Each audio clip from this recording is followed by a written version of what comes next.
নতুন ভারতের সম্রাট হতে চেয়েছিলেন নরেন্দ্র মোদী। দেশবাসীর কাছে নিজেকে তুলে ধরেছেন হিন্দুদের মুক্তিদাতা হিসাবে। তার শাসন আমলে প্রথমবারের মতো আধুনিক ভারতে প্রতিষ্ঠিত হবে হিন্দু রাজত্ব। কিন্তু কাজে আসেনি ছেলে ভোলানো মোদী ম্যাজিক। একক সংখ্যাগরিষ্ঠতার ট্রফি কেড়ে নিয়ে ভারতের জনগণ জানিয়ে দিয়েছে, উগ্রপন্থী ও ঘৃণার রাজনীতি তারা চান না।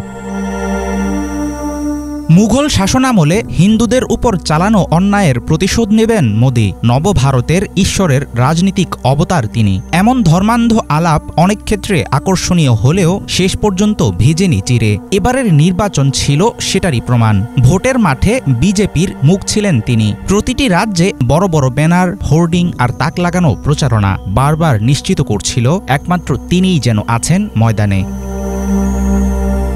নির্বাচনে মুসলিম বিরোধী ভাষণ ছিল মোদীর অন্যতম অস্ত্র। তার বক্তব্যগুলোতে উচ্চারিত হয়েছে মুসলমান কমিউনিটির বিরুদ্ধে ঘৃণার বয়ান। ভোটারদের ভয় দেখিয়েছেন, কংগ্রেস ক্ষমতায় আসলে হিন্দুদের জায়গা সম্পত্তি ছিনিয়ে নিয়ে সেগুলো বিলিয়ে দেয়া হবে মুসলমানদের মাঝে। গণতন্ত্রের লড়াইয়ের বদলে তিনি নির্বাচনকে দাঁড় করিয়েছিলেন হিন্দু মুসলিমের যুদ্ধে।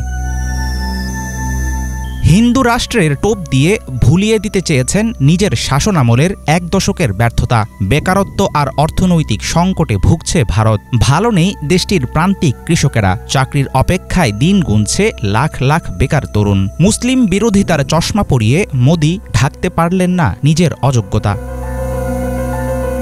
নির্বাচনে দৃশ্যত হারলেও লোকসভায় শক্তিশালী হয়েছে রাহুল গান্ধীর নেতৃত্বাধীন কংগ্রেসের অবস্থান। ভারতের ইতিহাসে এই প্রথম প্রকাশ্যে বিজেপির পক্ষ নেয় দেশটির নির্বাচন কমিশন। মোদী ও তার নেতৃত্বাধীন জোটের বিরুদ্ধে সহিংসতার অসংখ্য অভিযোগ থাকলেও ভোটের পুরো সময় চোখ বন্ধ করেছিল নির্বাচন কমিশন।